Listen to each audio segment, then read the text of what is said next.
ओम हर हर महादेव शिव शंभो बाबा धवलेश्वराय बालालिंगाय नमो नमः। दीपं ज्योति परम ब्रह्म दीपं ज्योति जनार्दनः दीपाहरत मे पापो पूजा दीप नमस्तुते। धवलेश्वर बालालिंग महाप्रभु संसार सुखी रखंतु।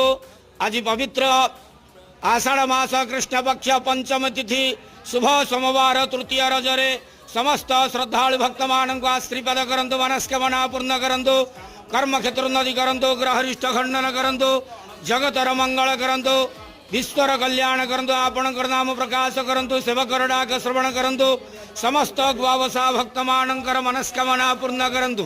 बाबा धवलेश्वराय बालालिंगाय नमो नमः।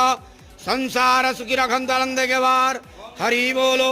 आज शुभ सोमवार तृतीय रजरे समस्त श्रद्धालु भक्त मान आश्रीपद करंतु आनंद के वार हरि बोलो।